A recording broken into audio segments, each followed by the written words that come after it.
Radio activity में छुपा हुआ है क्या, यहाँ पर से रेडिएशन है।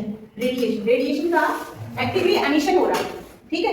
एक्टिवली एमिशन हो रहा है मतलब कि कोई चीज है यहाँ पर, उससे कंटिन्यूअसली एमिशन हो रहा है।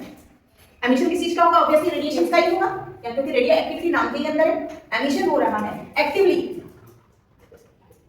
एक्टिवली एमिशन किसका हो रहा है? रेडिएशन का हो रहा है। तो रेडियो एक्टिविटी नाम इस तरीके से इसको मिला है। अब इसके अंदर होता क्या है, किस तरीके से डिस्कवर हुआ कि कुछ अर्थ में या यूनिवर्स में कुछ मटेरियल्स ऐसे हैं जिसमें से कंटिन्यूअसली रेडिएशन का एमिशन हो रहा है, ठीक है। तो ये क्या हुआ कि एक हेनरी बैक्वेरेल एक साइंटिस्ट थे,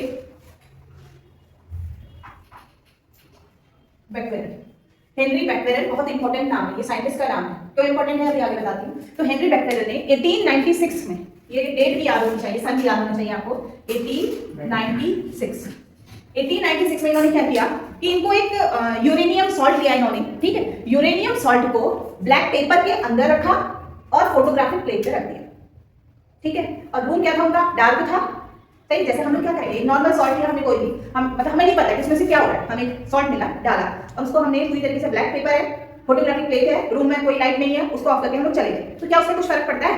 कुछ नहीं होता है, पेपर वैसे ही रहेगा एज इट इज। अगर एटमॉस्फेयर में ह्यूमिडिटी होगी तो ह्यूमिडिटी को सोख लेगा और नमक क्या हो जाएगा?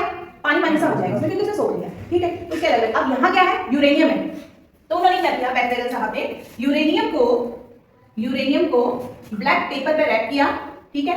ब्लैक पेपर पर उन्होंने रैप किया और किसके ऊपर रखा? फोटोग्राफिक प्लेट के ऊपर रखा। प्रोसेस पूरी पता होनी चाहिए।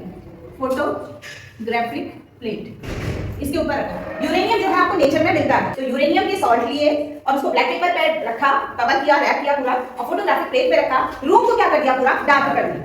और जब कुछ टाइम के बाद उन्होंने देखा तो ये जो फोटोग्राफिक प्लेट थी, ये क्या थी? अफेक्टेड हो चुकी। प्लेट पे कुछ अफेक्ट होना चाहिए था, प्लेट पे अफेक्ट तो नहीं होना चाहिए था ना। अगर हमने कोई मटेरियल लिया है, उसको चीज में रैप किया है, तो वो प्लेट जो सरफेस है, सरफेस पर कोई अफेक्ट पड़ना चाहिए? नहीं पड़ना चाहिए ना। इसके ऊपर यूरेनियम की वजह से उन्होंने जब इसकी जांच पड़ताल करी तो उन्होंने देखा यूरेनियम की वजह से ये फोटोग्राफिक प्लेट अफेक्ट हुई है, इसमें कुछ चेंजेस आए।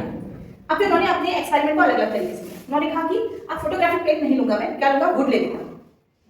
अलग अलग मटेरियल लेके उन्होंने हर मटेरियल पर जो यूरेनियम है इसी तरीके से ब्लैक पेपर पर रैप करके उन्होंने रखा, तो उनको सेम इफेक्ट दिखाई दिया कि कुछ तो हो रहा है। तो इसका मतलब उन्होंने क्या किया? उन्होंने कहा कि यूरेनियम में कोई ऐसी प्रॉपर्टी है जिसकी वजह से फोटोग्राफिक प्लेट अफेक्ट हो रही है। और जब उन्होंने इसको जांचा तो उन्होंने देखा कि यूरेनियम में से कुछ रेडिएशंस निकल रही हैं, और उन रेडिएशंस को क्या नाम दिया? Alpha, beta and gamma radiations, ठीक है। तो इनकी प्रॉपर्टी के बेस पर इनको नाम मिला alpha, beta and gamma radiations. इनमें से अल्फा और बीटा क्या थे? पार्टिकल्स हैं, और गामा क्या है? एक रे। अल्फा और बीटा इसलिए पार्टिकल है क्योंकि इनमें चार्ज है, ठीक है। इन दोनों में चार्ज है, अल्फा में पॉजिटिव चार्ज है, बीटा में पॉजिटिव है और नेगेटिव है, जबकि गामा रेडिएशन क्या है? न्यूट्रल, ठीक। तो इसीलिए गामा को हम रेस बोलते हैं, ठीक है। अल्फा और बीटा को पार्टिकल्स बोलते हैं। ये कंटीन्यूअस फॉर्म में चले तब भी ये क्या है? पार्टिकल्स हैं। क्यों है particle? Because they have charge, positive charge है। बीटा में पॉजिटिव और नेगेटिव चार्ज है, और गामा में कोई चार्ज नहीं देखने को मिलेगा, ठीक है। इनकी बाकी प्रॉपर्टीज को हम फर्दर डिस्क्राइब करेंगे, सही है। तो इस तरीके से रेडियो एक्टिविटी की खोज हुई कि यूरेनियम कुछ एमिशन कर रहा है। तो उन्होंने कहा, बैक्वेरेल जी ने कहा कि यूनिवर्स में कुछ ऐसे मटेरियल हैं जो खुद ही सेल्फ कंटिन्यूअसली एमिट कर रहे हैं कुछ रेडिएशंस को, और ये फिनोमिना जो है उसको नाम दिया रेडियो एक्टिविटी, ठीक है। इतना समझ में आया? अब देखो ये जो फिनोमिना हो रही है, क्या ये किसी नॉर्मल मॉलिक्यूल से हो सकती है? नॉर्मल एटम से हो सकती है? नहीं हो सकती है, ठीक है। कोई भी normal atom continuously alpha, beta, gamma radiation का एमिशन नहीं करता है, सही है। कब करेगा? पहली चीज की ये क्या है? न्यूक्लियर फिनोमिना है, न्यूक्लियर फिनोमिना है, ठीक है। मतलब क्या है? न्यूक्लियाई से होती है ये फिनोमिना, न्यूक्लियाई से होती है। इसका मतलब क्या है कि कुछ ऐसे मटेरियल हैं जो अनस्टेबल फॉर्म में है, ठीक है। अनस्टेबल फॉर्म में है, वही एमिट कर रहे हैं रेडिएशंस को। अब ये अनस्टेबल न्यूक्लियाई क्या होगा? अगर देखा जाए तो एटॉमिक नंबर 82 से ज्यादा वाले जितने भी एटम हैं, ठीक है, हमारे पास क्या है, पीरियोडिक टेबल है। उस पीरियोडिक टेबल में 82 से ज्यादा वाले जितने भी एटॉमिक नंबर वाले आपके पास एलिमेंट्स हैं वो सब क्या कहलाते हैं, अनस्टेबल न्यूक्लियाई। ठीक है, अनस्टेबल न्यूक्लियाई का मतलब है कि इनके न्यूक्लियस से कंटीन्यूअसली एमिशन हो रहा है, कंटीन्यूअसली एमिशन हो रहा है किसका, रेडिएशंस का। तो एक जो नेचुरली हमें मिला वो क्या था, यूरेनियम था। ठीक है, अब क्या हम इसको बना सकते हैं, ये हमें नेचुरली मिल गया तो क्या नाम दे दिया इसको, ये तो नेचर में प्रेजेंट है ना यूरेनियम, तो क्या नाम दे दिया, इस रेडियो एक्टिविटी को क्या नाम दे दिया, नेचर में ऑलरेडी है तो बिल्कुल सही, नेचुरल रेडियो एक्टिविटी। इस तरीके से नेचुरल रेडियो एक्टिविटी डिस्कवर की। और नेचुरल रेडियो एक्टिविटी किसने डिस्कवर करी थी, किसने करी, क्या है लास्ट में, हेनरी बैक्वेरेल। इसीलिए इसकी यूनिट क्या होती है, बैक्वेरेल।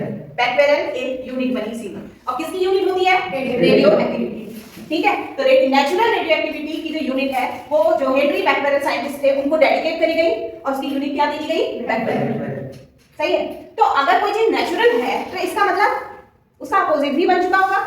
अपोजिट क्या होगा नेचुरल का, मैनमेड या फिर आर्टिफिशियल। ठीक है, अब ये तो नेचुरल हमने प्रोसेस पूरी जान ली कि नेचुरल रेडियो एक्टिविटी में क्या हो रहा है, कि अनस्टेबल न्यूक्लियाई है, एग्जांपल इसका यूरेनियम। ठीक है, अनस्टेबल न्यूक्लियाई है जिनके न्यूक्लियस से कंटीन्यूअसली एमिशन हो रहा है किसका, अल्फा, बीटा और गामा रेज का।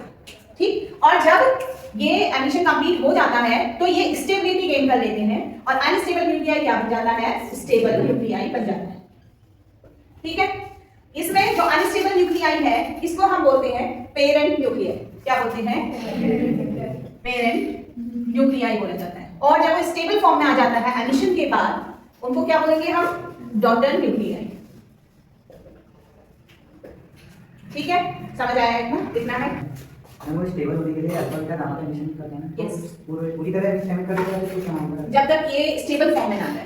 रेडियो आइसोटोप्स, आइसोटोप्स क्या होते हैं, सेम नंबर और डिफरेंट सेम एटॉमिक नंबर। ठीक है, कुछ ऐसे एलिमेंट्स होते हैं जिनमें एटॉमिक नंबर तो सेम होगा लेकिन उसका मास अलग अलग होगा। अब ये हम इस तरीके से, जैसे कि आपने लिया है एक कोबाल्ट 60 बहुत कॉमन है। ठीक है, कोबाल्ट 60 एक रेडियोएक्टिव आइसोटोप है जो बनाया जा रहा है कोबाल्ट 59 से। है दोनों क्या, कोबाल्ट ही है लेकिन उनमें नंबर अलग अलग है। तो ये क्या है, रेडियो जो अनस्टेबल न्यूक्लियाई है ये एलिमेंट्स हैं एक ही एलिमेंट्स के। ठीक है, अलग अलग रेडियोएक्टिव आइसोटोप्स हो सकते हैं जिसमें कि एटॉमिक नंबर अलग अलग होगा, 131 आयोडीन 131 आयोडीन 132, तो एटॉमिक नंबर अलग अलग होंगे बट है क्या वो आयोडीन ही है। ठीक है, ऐसी इरिडियम है, रेडियम है, ठीक, और ऐसी यूरेनियम जो कि हमने नेचुरली पढ़ा। यूरेनियम जब क्या होता है कि डिग्रेडेट हो रहा है, ठीक है, डिसइंटीग्रेशन हो रहा है यूरेनियम का, वो चेंज होता है, लास्ट प्रोडक्ट जो उसका बनता है वो है रेडियम। यूरेनियम से हम रेडियम भी बनाते हैं, आपने पढ़ा होगा U235, उसके आगे को चलती है साइकिल, उसमें रेडियम भी बन रहा है और लास्ट प्रोडक्ट उसका रेडॉन है। तो अब ये क्या, नेचुरल वाला हमने पढ़ लिया। अब हमारे पास दूसरी चीज जो बची है वो क्या है, second one is artificial radio. तो अब क्या है कि बैक्वेरियल यूनिट दी गई थी रेडियो एक्टिविटी को, कौन सी radioactivity, natural radioactivity. क्या कोई और भी यूनिट आपने पढ़ी है रेडियो एक्टिविटी की, पढ़ी है, हेनरी बैक्वेरियल तो नाम है पूरा, हेनरी कहाँ पढ़ी है, सोचो सोचो सोचो, कोई और आपने पढ़ी है, 2 मिनट का टाइम हो गया।